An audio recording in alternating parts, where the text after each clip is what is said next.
research and discovery. Futurists.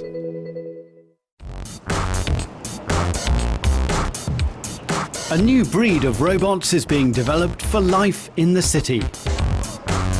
One day they may be collecting our waste, guiding tourists, or helping the elderly. But the street is a challenging new environment for these machines.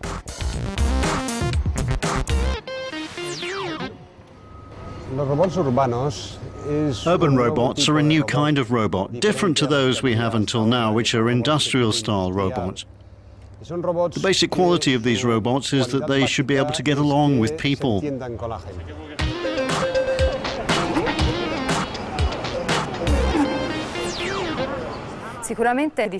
Certainly it's difficult to move a robot around among people because that's what we're talking about, a non-structured environment in which the robot moves and where the robot shares the space with people. So this is certainly an important innovation, a change in robots. Un cambiamento anche, no, della robotica. At the forefront of that innovation is Dustcart, a robot rubbish collector from Italy.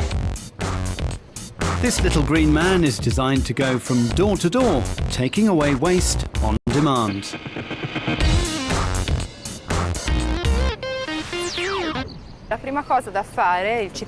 The first thing to do when the citizen calls the robot is to open the drawer using the touch screen. He then puts the bag of waste inside, closes the drawer using the touch screen, and then at the end types in the type of rubbish, in this case paper.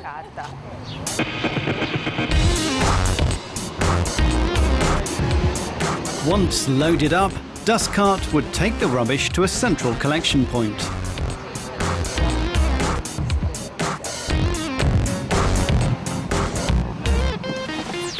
The idea is that these robots can easily access small streets, city centres where traffic's limited, squares, historic centres where the pavement surface is uneven.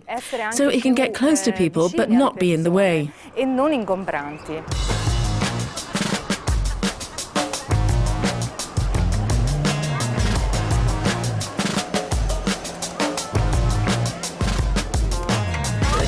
But getting around a bustling city is tough enough for humans, let alone robots.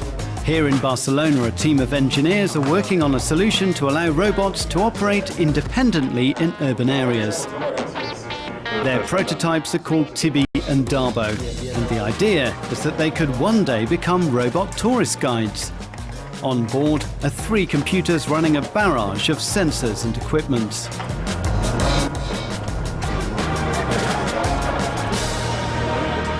We have a lot of problems to resolve. For example, in this project, what we tried to work out was how to get the robots to be able to work cooperatively with the sensors around them and with people. That was our objective. We began work with the most basic elementary things. For example, autonomous navigation. That's to say, they'd be able to move around and find out where they are. Those are things that to us seem to be very routine and very simple, but for the robots, they're very complex. No, c'est pas ici. The team's solution is to build a network.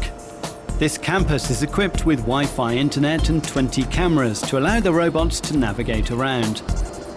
The same setup would be needed in any city for Tibi and Darbo to work autonomously.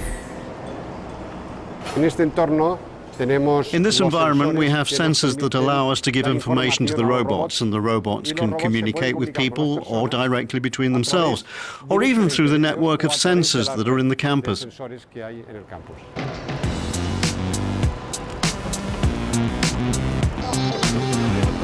Another smaller robot paves the way for Tibi and Darbo. It plays a crucial role in helping the robots move in an urban environment.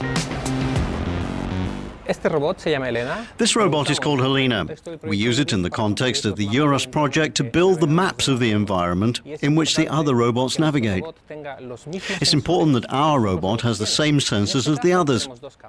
In this case, we have 2 cameras that are placed in the same position as Tibi and Darbo, the other robots, so that when they see Helena's pictures with their cameras, the images match.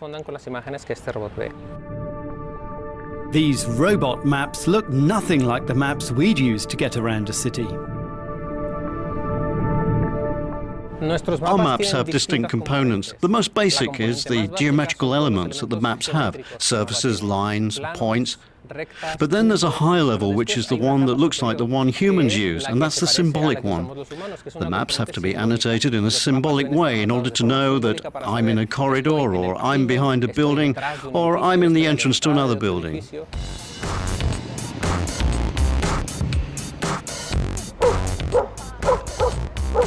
Navigating around the city may be difficult, but drawing attention from its citizens is easy enough, at least for Dustcart. These curious and admiring glances are just as the designers intended. The first idea we had when we made a drawing of this robot was a bin with two wheels.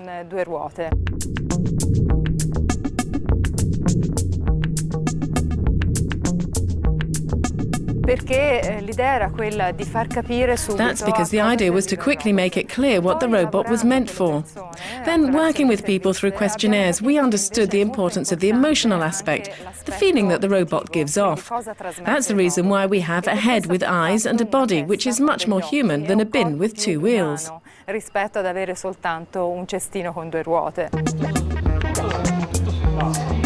Both of these European projects share similar objectives: to develop networked robots able to move autonomously in an urban area while interacting with humans. The researchers are optimistic that these machines can help us in our daily lives, although there are still huge technical hurdles to overcome. I believe that in the forthcoming years people will have no problem in calling a robot to come and pick up their waste.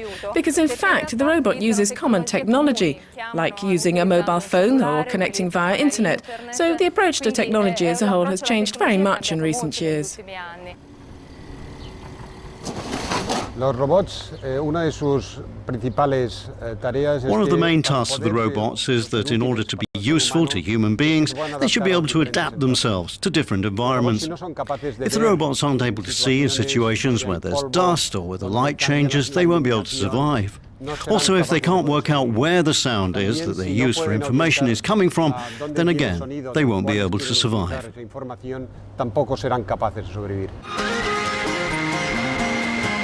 There's still a tough road ahead before these urban robots become a common sight on our streets.